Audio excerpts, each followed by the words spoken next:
Hey guys, it's Lizette. Welcome back to my channel. So today I am actually, I'm not sure exactly, God, I can't talk. Okay. I know I have been like away from the camera for a bit, but my God, I can't get words out.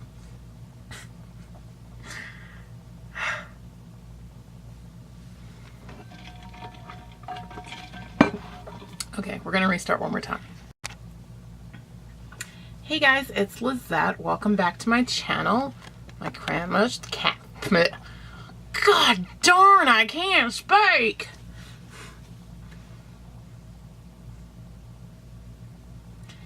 Hey guys, it's Lizette. Welcome back to my channel.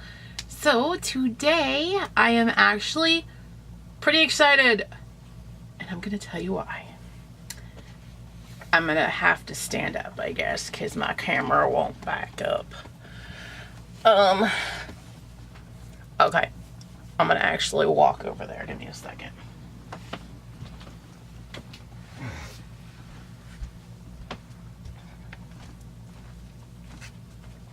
So, can you guys see me?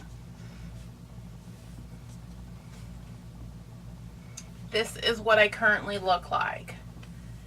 And hopefully you can see in the camera because I can't like zoom it in closer to me.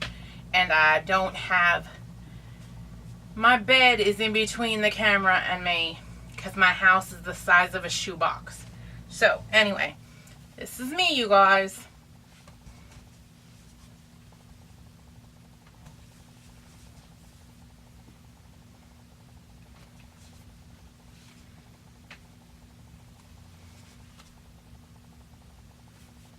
And this is a size large t-shirt.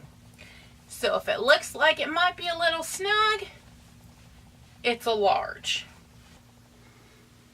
Okay, so hopefully you guys were able to see me from far away. I'm not even sure what I look like in this shirt, but it's all about taking chances in life, right? So I decided to put a size large shirt on, and it's not like skin tight on me, but it's not roomy. The reason why I even talk about that is, for anybody who's new to my channel, welcome. My name's Lizette, also known as LezetteChristineMua, also known as thatvsggirl. That would be me. I'm that VSG girl. Anyway, the reason why I'm telling you guys this is because I am on my weight loss journey. And I am now right at about a year into when I first started on my weight loss journey. This go round, I guess, if you say it that way. I say that because I've been fat my whole life. I think I was born fat, but as a kid growing up, I was overweight, fat, obese, whatever you want to call it. I remember being like in plus size, chunky girl clothes, and then moving to plus size women clothes. I don't remember a time where I wore what would be considered a normal size. So that's why I'm saying what I'm saying as far as the shirt. This shirt is a size large. And last year, the same time, last year, September, the end of September, October, I was in a size 5XL. And in bottoms, I was, well, the largest size that I would buy was a 26. After the 26 didn't fit me and they were too small, I just went into stretchy clothes. For anybody who's ever been fat or overweight, y'all know what stretchy clothes are. They're clothes that we can wear from the time we're like big girl this size to big girl this size. That was me. I was big girl this size. I'm not fat shaming. I'm not putting anybody down. If you're a big person, I was a big person and I loved me.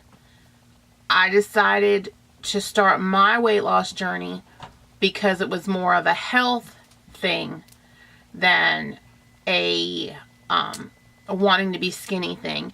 And apparently my husband needs me, so give me just a minute. Okay, so like I said, I did not necessarily have a problem with me being fat. Fat was just part of my life. Like I said, I've been fat my whole life, so I didn't have an issue with being a fat person because I was still happy. If you guys go back and look at my videos from last year or even the year before, I'm a happy person. I've always been a happy, positive person. But I have congenital methemoglobinemia. And I also have factor 2 mutation. Now, those words, you probably don't even know what that is. I also was apparently diabetic and I didn't even know it. Yeah, I don't know how that works. But last time I went to see my doctor, he told me, well, he goes, depending on your blood work this time around, I might be able to take diabetes off your chart. And I was like, I'm not diabetic. He goes, yeah, you are. According to your chart, you're diabetic. So apparently, as of when I saw my doctor, I was diabetic. Anyway, with the congenital methemoglobinemia, which is a super rare disease, my health was diminishing. It was getting worse and worse and worse. And last year, I was literally hospitalized every other week to have a life-saving infusion. There's no cure for the disease that I have. So in a way, it's worse than cancer because there's no cure, and it's so rare that there's no research being done on it, and there's no funding, and so it's all kind of just like almost like I'm a guinea pig, which that's okay, because down the road, if like what I've had to go through potentially helps and saves children and other people's lives, it's okay with me. So back to last year. Last year I decided that I needed to fight the doctors and fight to have weight loss surgery. I knew in my heart that between weight loss surgery and changing what I put in my body, it would help my blood disease. So last year, I started this. In December of 2017, which was last year, I had bariatric surgery. I had a gastric sleeve done. And since that surgery, I have lost 133 pounds. That's basically a whole person, like a normal person.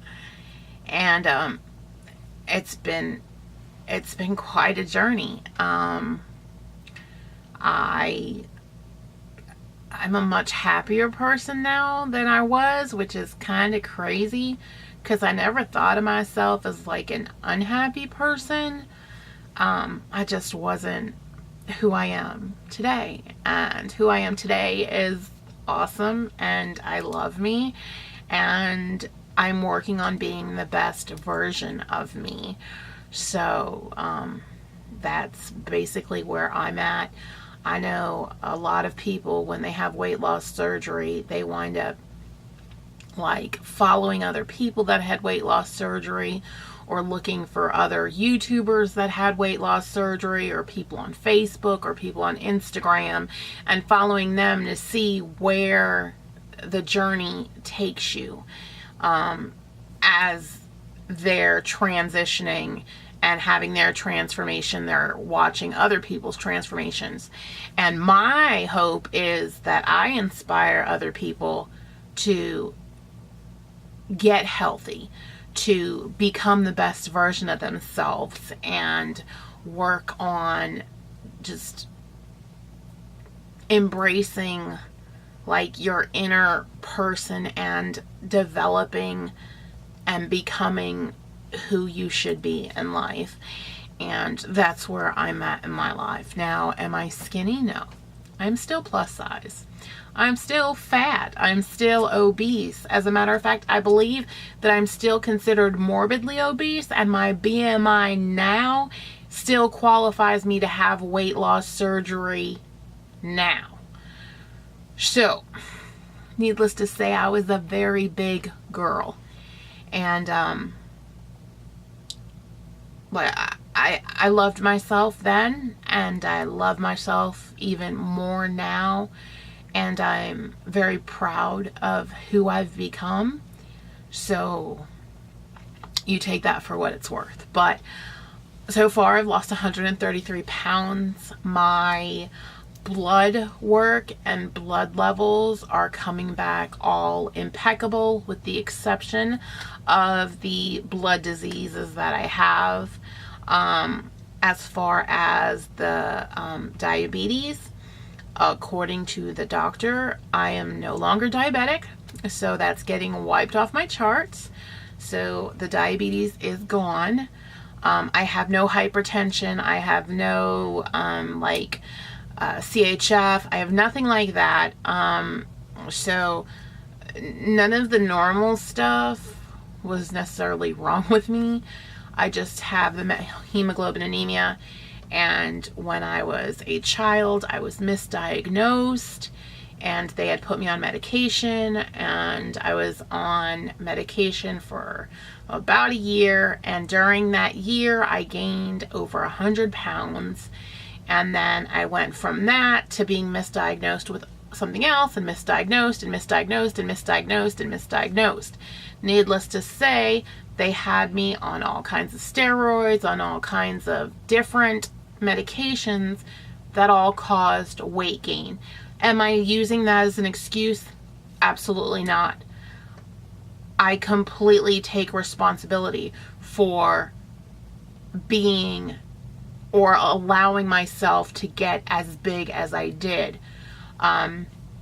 When you're that heavy and you're struggling with medical conditions and things that you have no control over, you go through depression and you act out in different ways, and you aren't focused on eating properly. You're not focused on becoming the best version of you. What you're focused on is just staying alive and making it through to the next day. And that's where I was for 14 years. Yeah, 14 years. So, now, after having surgery, it's been almost 10 months. It's been 9.5 months. And am I like completely better? No. Am I still having to go into the hospital and get infusions? Yes. Has everything just magically vanished? No. Have I become magically skinny? No. Have I gotten healthier? Yes. Have I changed what I eat? Yes. Have I changed my lifestyle? Yes. Have I, excuse me, has my illness decreased? Yes. So I'm getting better. Just not, it's not gone. And I don't know that it's something that it'll ever be gone, because there's no cure. It's something that you just have, and it's in your genetics. And I was one of the people that got lucky and got the disease, and I say that sarcastically, obviously. From the research that I've done, I believe, and I could be misquoting this, but I believe 1 in 5 million people have what I have. I couldn't have won the lottery. I got this disease. But I'm okay with it. And it's for a reason. And I work through it and keep pushing forward. So, excuse me. So, I am now, God, I hate even saying it, which is even worse, because back at my highest weight, to think about that is even crazier. But we're going to go ahead and we're going to get through this together. So, I'm doing this because I really want to inspire other people. So, we're going to get through this video, and I'm not going to cry, and I'm not going to get emotional, and we're going to get through this. So, at my heaviest, I was 348 pounds. That's a lot of person. And I know that there's people that are on that show. I think it's like, what, My 600 Pound Life, and they're like 600 pounds. I couldn't imagine. I'd be dead if I was 600 pounds, because at 348 pounds, I was dying. 11 and a half years ago, I had 2 pulmonary embolisms, and the doctors told my husband that I had about 6 months to live. When people are told that they have only so much time to live, I guess they go one of 2 ways, in my opinion. There could be a third way, but I don't see it. So either they go screw everything, and they go and they run their credit maxed out, do everything they can, jump off of bridges, go power sailing, do everything, like, because I'm going to be dead anyway. That was not what I did. What I did was I went into an extreme deep depression. And I basically accepted the death sentence that the doctors had given me.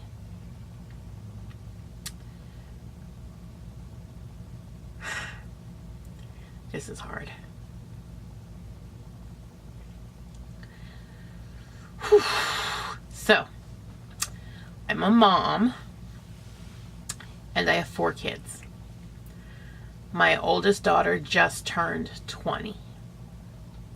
My youngest daughter will be 12 on October 10th. 12. So if you do your math, she was less than 6 months old when the doctors gave me 6 months to live.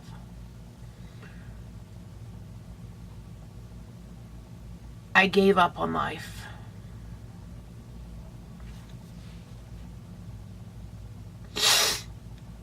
I said I wasn't going to cry.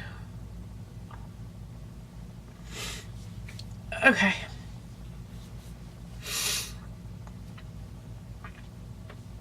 I accepted the death sentence that the doctors had given me, and I gave up on life. The doctors were trying to manage my blood clots in my lungs and the other plethora of diseases to be diagnosed with following that first hospital visit. Hold on.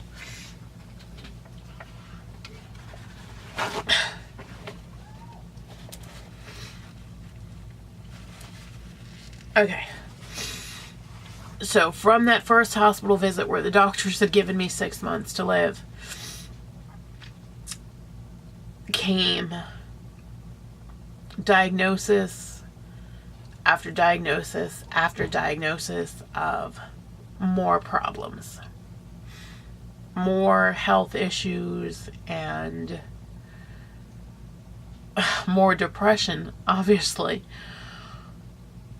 It got to the point that I was on so many medications to try and help with this disease and this disorder and this blood clot and this and this and this symptom and this symptom and this problem, to where I was literally on 36 different medications. 36. It's a pretty big number. During that process, they found that I had pseudotumor cerebri, and I had a lot of extra fluid on my spine. They had to go in and do a spinal tap. When they did the spinal tap, there was so much fluid in my spine that the doctors told my husband that it hit the ceiling in the operating room.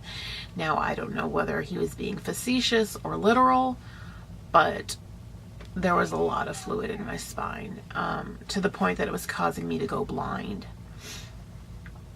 After they did the spinal tap, the blindness, of course, got better. The headaches started to get better, and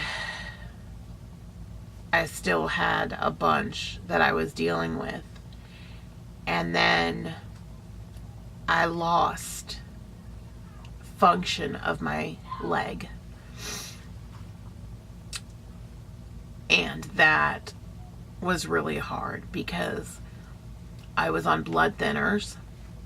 I was already basically immobile and bedridden, and when I would be able to get up and walk, my leg would literally just give out and I would collapse. And when you're on blood thinners, the worst thing to do is to fall and hurt yourself, because you develop huge bruises and bleeding.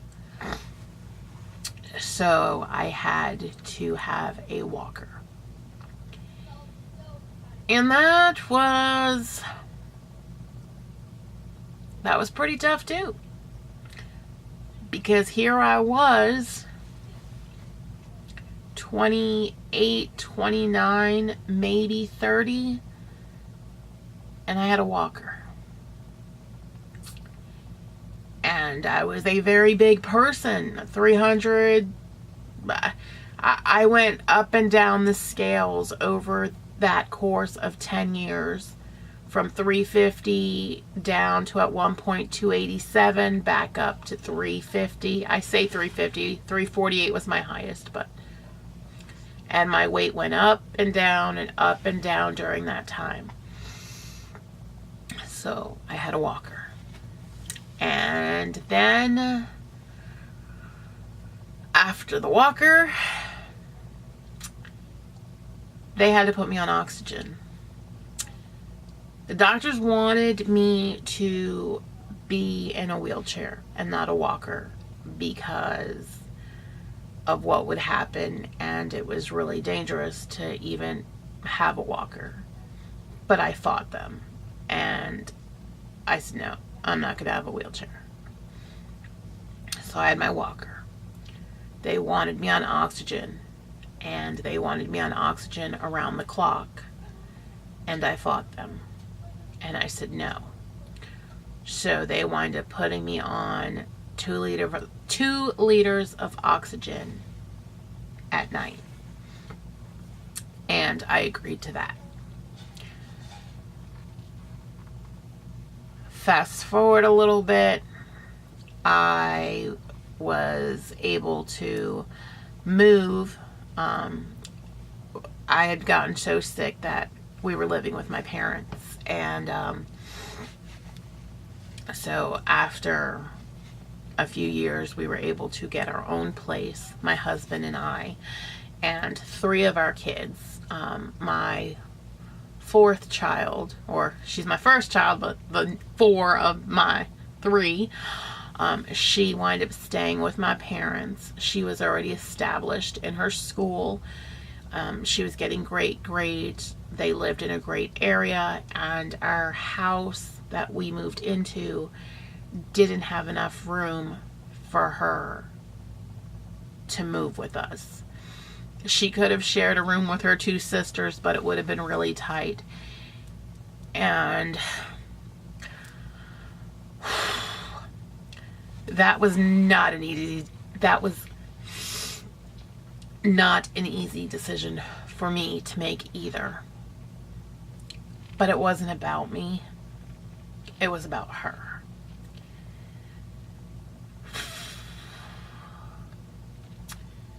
And I wanted her to have the best life that she possibly could.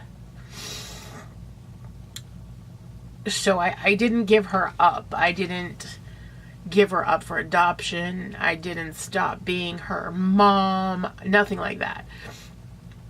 She lived with my parents, and I would see her on the weekend, and I would go out there and spend weeks at a time at my parents' house, and I was still part of her life. But I had to allow her to be happy. And I didn't want to steal her happiness from her.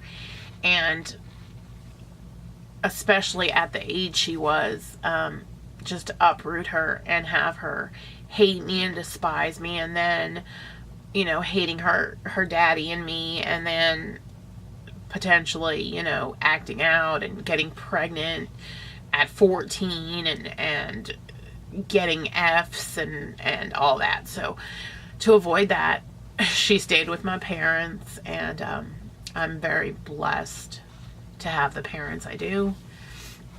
They embraced her with open arms, and they became a second set of parents to her. So she had 2 sets of parents, and I know that I made the right decision, even though it was really hard. And I say that because she just turned 20, and she is a good girl. She's smart, and she's funny, and she's beautiful, and she's kind, and she's loving, and she's caring, and she's not a teenage mom. She's not a high school dropout. She's in college, and she helps out in her church with the youth ministry, and I'm very, very proud of her. To the point that she's probably become one of my role models. So I know that, and as hard as the decision was that I made the right decision. And anyway, so we moved, and my husband and I and the other 3 kids were here. And my husband became my caregiver. He was the person who did everything for me. He took care of me because I was unable to take care of myself. In a lot of ways, I'm still not able to take care of myself completely. hopefully one day I will have that miracle and be that person. But right now I'm not. However, like I said earlier, I am learning to be the best version of me. So, fast forward, we don't need to bring you through all the stuff. So, I had weight loss surgery in December, and it got to the point where I was being hospitalized about every other week. There was some weeks I was hospitalized every other week. And I finally found a surgeon willing to take a risk and do the surgery. And I had to go through the long process of getting approved for weight loss surgery and trying to lose weight on your own, and they put you on diet pills and they put you with dietitians, and you have to try, showing you exercise and showing you eat properly and doing diet journals and counting your calories and blah, blah, blah, blah, blah. And they do all that stuff. A lot of people are like, why? Like, why can't you just give me the surgery? And I was one of those people. I felt that 10 years ago they should have given me weight loss surgery. However, looking back now, I'm grateful that I didn't, because back then I would have had a gastric bypass, and with being able to wait the amount of time I did, I got the gastric sleeve. And for me personally, the gastric sleeve has been a lot better than the actual gastric bypass would have been. So it's a blessing in a way that I had the bariatric surgery wait that I did, if you will. Now, during the process, when they have you learning how to eat properly and how to exercise properly and to do the right things, they're training you during that time, and they're training you for a reason. They're training you because once you have that surgery, your life changes. Your body changes. Everything changes. And if you're not ready mentally for those changes, your weight loss surgery will fail. And I say that because I've seen so many people fail. I can't say that I haven't failed. I haven't failed yet. I can say that. And I don't plan on failing. I'm going to fight as hard as I possibly can and just keep moving forward and keep on trucking, And I know that I'm never going to go back to who I was, because I've changed. And I've changed in a positive way. And it's not that I was a bad person or anything like that. I was just a different person than who I am today. And some of the hard realities during the time of me being a 350-pound woman,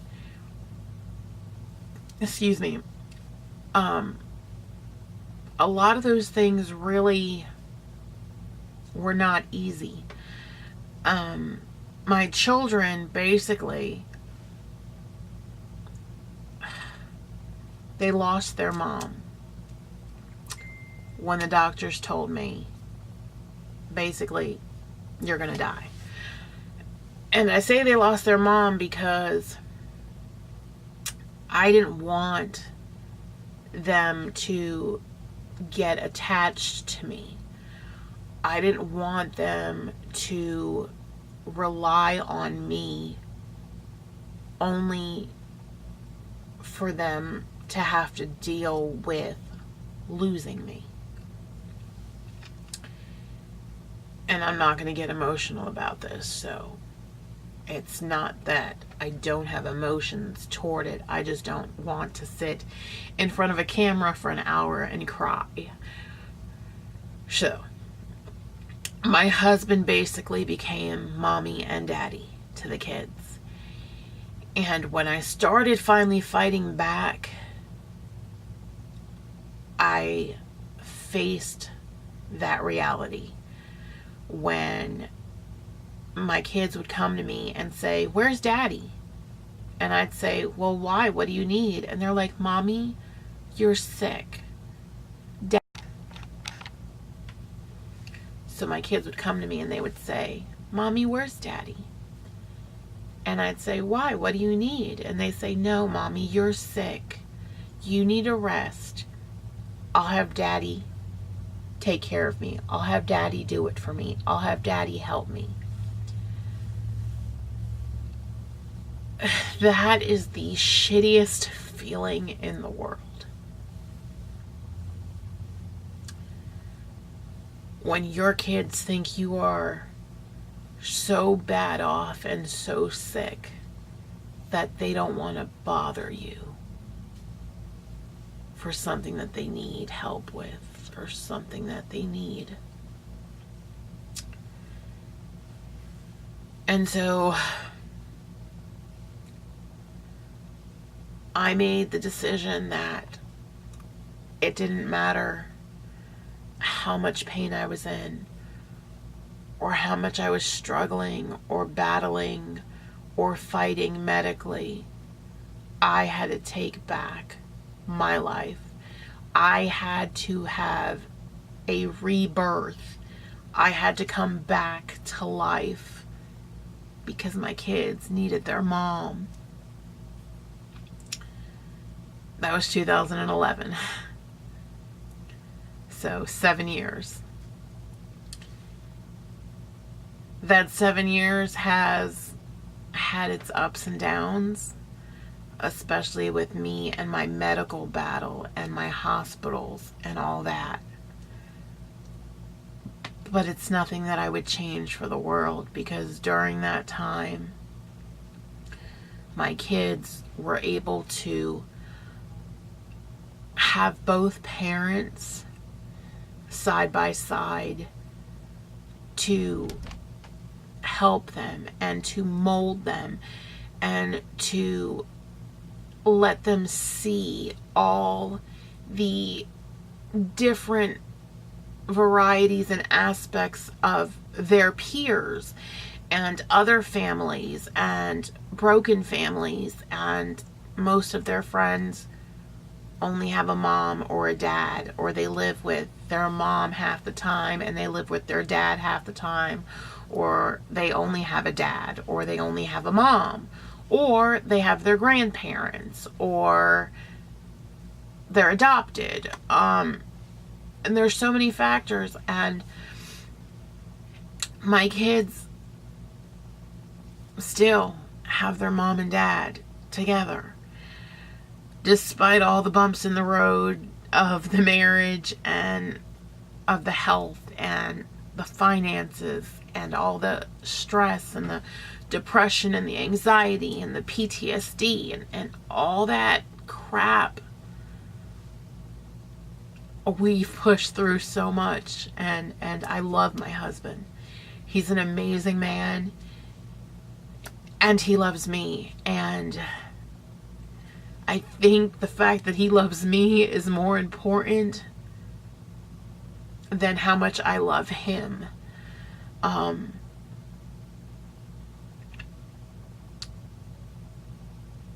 Through everything, he's remained constant, and he is my biggest supporter and my biggest cheerleader. And on my bad days, he's there for me, and on his bad days, I'm there for him. And so we are a team, and you know, people say it takes a village, and I can agree to an extent that it takes a village, but honestly, it takes a team.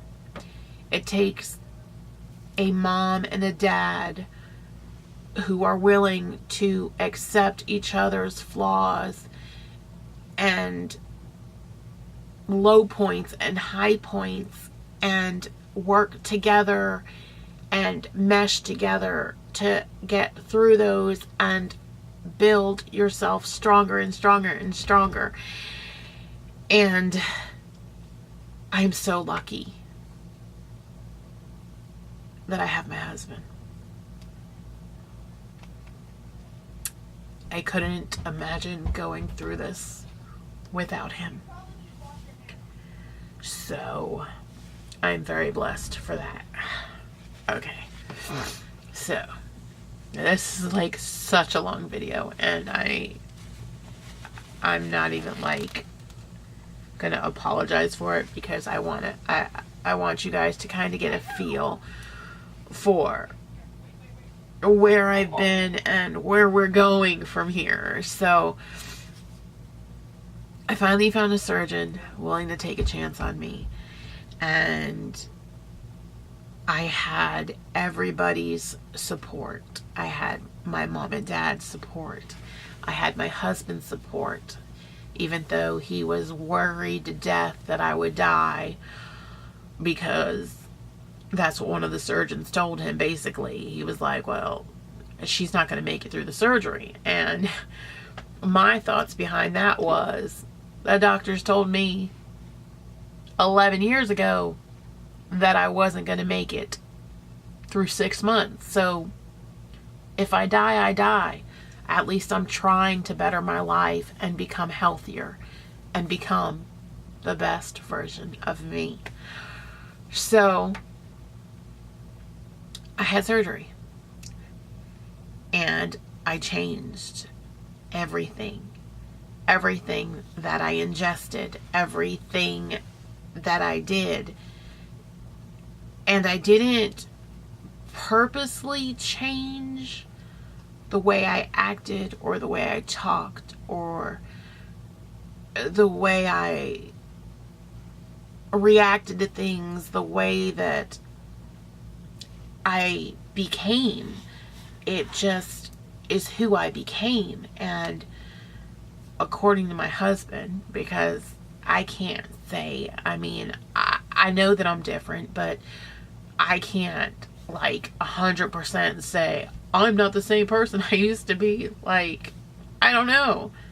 But according to my husband, I'm a completely different person. And I'm thankful to God for that, because he changed me. He allowed me to be different. He allowed me to be changed. And there's a song by a Christian artist, and I can't think of his name. I think his first name is Micah, but I'm not positive. But the song is called Changed. And I remember hearing that song and saying, that's me. That's me. And I play that song constantly. Like, at least once a day I listen to that song.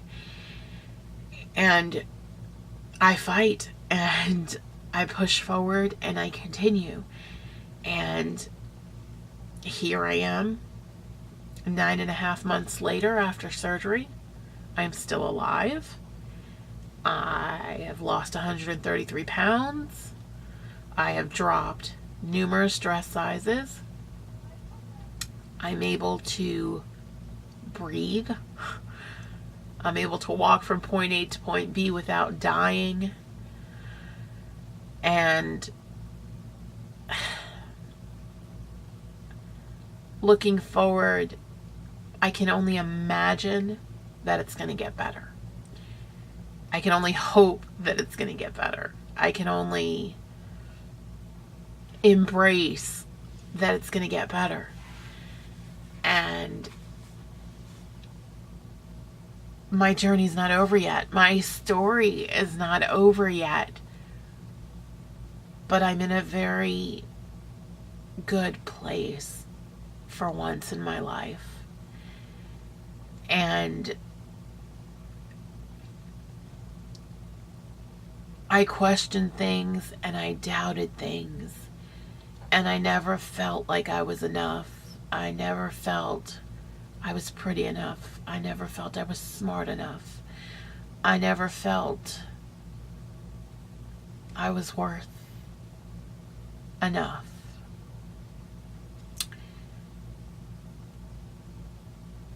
And it wasn't just what I felt or thought. It was what other people said to me too. The way people treated me. The way people acted towards me.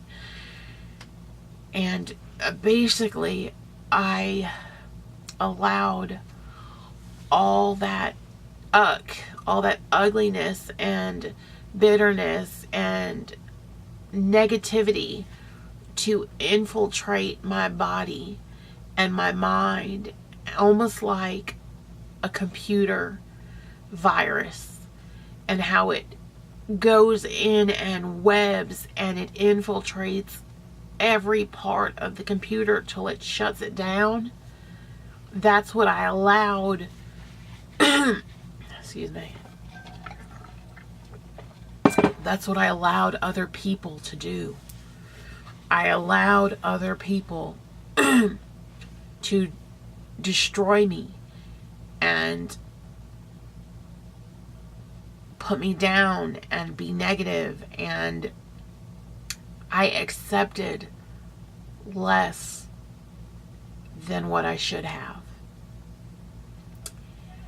So if you're on this journey and you feel like you're not good enough, or you're not worth it, or people are telling you you're not, or that you're not good enough, or that you're not strong enough, or that weight loss surgery is the easy way out, or if you can't lose weight on your own, what do you think? How do you think weight loss surgery is going to help, or whatever? Don't let them get under your skin and into you and into your mind, because you are stronger than you think. You are able to overcome anything as long as you believe it. As long as you keep pushing forward, no matter how negative or how bad people treat you or how bad life becomes, if you keep saying, I will do it, I will get there, I will make it, you will. Because I did. And like I said, I'm not finished with my journey, but I'm chugging along. And I'm believing that I can. I can. No matter what has been spoken against me, no matter what lies have been spoken, no matter what negativity has been spoken, no matter what kind of curses have been spoken, I am moving forward and I'm pushing through it. And I'm telling you right now, you can too. Because if I could, with all the physical and mental problems on top of being obese that I have, on top of all that, if I can do it, you absolutely can do it. So you just need to keep pushing along. And when you get to that place where you feel like you can't, you need to sit down and you need to write. And you need to write down your feelings and the ugly and the good and the bad. And you need to write down everything. And when you're feeling your best, you need to write that down too. And you need to start journaling all that. Because when you're at your lows, you can go back and you can read the positive stuff, and you can grasp onto that, and you can just keep going forward, and you can just keep going. I have this journal, and somebody bought this for me, and when I first got it, I thought it was hilarious, and it's so true. And so I'm just going to show you guys the front of it, because once you read the front, you'll understand why. But what it says is, things I do not need to share with absolutely everyone online. This right here, it's not even halfway full yet. There's that much of it left. So I've only used that much of it. But every time I'm down, I write in it. When I'm feeling up, I write in it. I don't write in it every day. And in the back of it, I have like some other information. But this book right here, this journal, has helped me so much. And so I encourage you to get a journal and write. You don't have to show other people. Nobody else has to read that. That is your private diary, your weight loss journey, your weight loss diary, your weight loss story. And that is what's going to help you through this. You got to help yourself through it too, mentally. Each day you wake up, you got to remember, it might be a bad day. It might be a bad week. It might be a bad month. It might be a bad year, but it's not a bad life. It's not a bad life. So you need to hold on to that and remember that. So I'm going to end this here, and I'm going to tell you guys, because my story's not over yet. So you got to stay tuned for the next episode. But I've tried to condense as much as I possibly can without going into too much detail, and yet giving you enough information that you kind of understand how crazy things have been for me. But it's not a bad life. And it's going to get better. And it's going to get better, and it's going to get better, and it's going to get better. And as long as I have that faith, if you have the faith the size of a grain of a mustard seed. A grain of a mustard seed. That's all it takes. That's all it takes. And I'm not being religious, and I'm not preaching, and I'm not telling you God this, or you need to go to church, or this or that, or pointing fingers. No. I don't go to church. I am not super religious, but I do believe, I believe that there's a higher power, and you can call that higher power whatever you want. I believe there's a God, and I know that as long as I hold on to that faith, that I can move forward. So that's today's story, which has been really long. And if you've stuck with me this long and you've related to me in any way, comment below, put a little heart or a little emoji. Just let me know that in some way, somehow, I inspired you, or I helped you to start being the best version of you. Because ultimately, becoming the best version of you is the goal. Just like becoming the best version of me is my goal. Thank you for watching and enjoying story time. Normally my videos are upbeat and fun, and they're reviews on makeup or hair products or food or tutorials, products, that kind of stuff. But every now and then I have one of those come to Jesus meetings, if you will, where it's being real. And this was my being real for the past, I don't know, since the last time I posted one. And yeah, so comment below. Feel free to hit that subscribe button. If you know somebody who's going through something and going through things, share the video with them. September is Suicide Awareness Month, and depression sucks. Anxiety sucks. Been there, done that, got the t-shirt.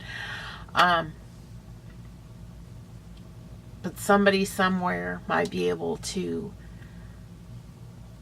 hear what I have to say and it saved their life. And even if I can touch one person, my job's done. So feel free to watch other videos that are way more positive and spread kindness like glitter and be nice to people. See you next time, guys.